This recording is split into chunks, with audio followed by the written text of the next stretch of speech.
Hello friends, स्वागत है आप सभी का हमारे course zero to hero English में। फ्रेंड्स, आज के इस वीडियो में हम इंग्लिश का सबसे बेसिक टॉपिक शुरू करने जा रहे हैं जिसका नाम है इंट्रोडक्शन टू इंग्लिश अल्फ़ाबेट, जिसका अर्थ है अंग्रेजी वर्णमाला का परिचय। तो आइए देखते हैं। तो फ्रेंड्स, जब भी हम किसी भी भाषा में बातचीत करते हैं तो हम बहुत सारे वाक्यों का प्रयोग कर रहे होते हैं। इसी तरह इंग्लिश में बातचीत करते समय भी हम बहुत सारे वाक्यों को बोलते हैं। अंग्रेजी में वाक्य को सेंटेंस कहा जाता है, तो इंग्लिश लैंग्वेज में बहुत सारे सेंटेंसेस का समावेश होता है। सेंटेंस या वाक्य शब्दों से मिलकर बने होते हैं। शब्द को इंग्लिश में वर्ड कहते हैं और शब्द अक्षरों से मिलकर बने होते हैं। अक्षर को इंग्लिश में दो नामों से जाना जाता है, पहला लेटर्स और दूसरा अल्फ़ाबेट्स। अक्षरों को जब हम एक समूह के रूप में लिख देते हैं तो उस समूह को वर्णमाला कहा जाता है। तो वर्णमाला को इंग्लिश में अल्फ़ाबेट कहते हैं। और जैसा कि हम जानते हैं फ्रेंड्स कि हिंदी वर्णमाला में तो टोटल 52 अक्षर होते हैं, लेकिन अंग्रेजी वर्णमाला में कुल 26 अक्षर होते हैं या कुल 26 लेटर्स होते हैं। तो आइए देखते हैं अंग्रेजी वर्णमाला यानी इंग्लिश अल्फ़ाबेट के जो भी अक्षर हैं, जो भी लेटर्स हैं। तो ये जो आप देख रहे हैं ए से लेकर जेड तक के ये सभी लेटर्स इंग्लिश अल्फ़ाबेट के सदस्य होते हैं। फ्रेंड्स, कुछ लोग ऐसे भी होते हैं जो कि इंग्लिश अल्फ़ाबेट से इंग्लिश लेटर्स को लिखते तो सही हैं, लेकिन इंग्लिश अल्फ़ाबेट के कुछ लेटर्स या अक्षरों को गलत तरीके से पढ़ते हैं या उनका गलत उच्चारण करते हैं। तो एक बार मैं इन सभी लेटर्स को पढ़ देता हूं। अगर आप पाते हैं कि कोई लेटर आप अगर गलत पढ़ते हैं तो उसमें आप सुधार ला सकते हैं। तो मैं एक बार पढ़ देता हूं। तो यहाँ पर हम पढ़ते हैं, इस लेटर को हम कहेंगे ए, देन बी, सी, डी, ई, एफ, जी, एच, आई।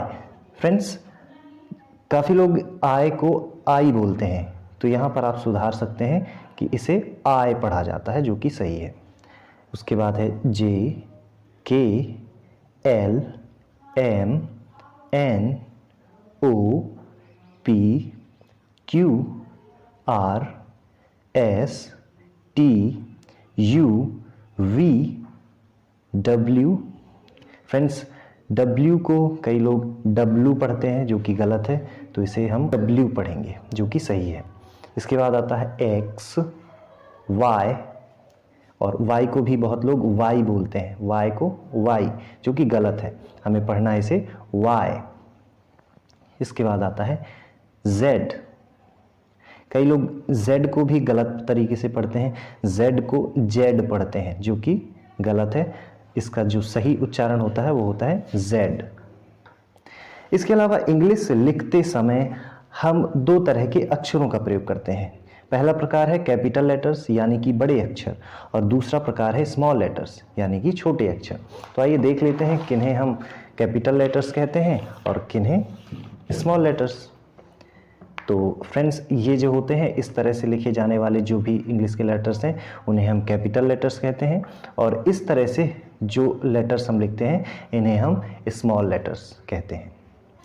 इसके अलावा इंग्लिश अल्फ़ाबेट से इंग्लिश लेटर्स को दो समूहों में बांटते हैं। पहले समूह का नाम स्वर है, स्वर को इंग्लिश में वॉवेल्स कहते हैं, और दूसरे समूह का नाम है व्यंजन। इंग्लिश में हम व्यंजन को बोलते हैं कॉन्सोनेंट्स। तो आइए देख लेते हैं स्वर कौन से होते हैं। तो स्वर यानी वॉवेल्स ये होते हैं जिनकी स्वर इंग्लिश में स्वरों की संख्या टोटल 5 होती है, जो कि है ए, ई, आई, ओ, यू। इन 5 अल्फ़ाबेट्स के अलावा जितने भी अल्फ़ाबेट्स बचे हैं यानी 21, उन सभी को कॉन्सोनेंट्स कहा जाता है।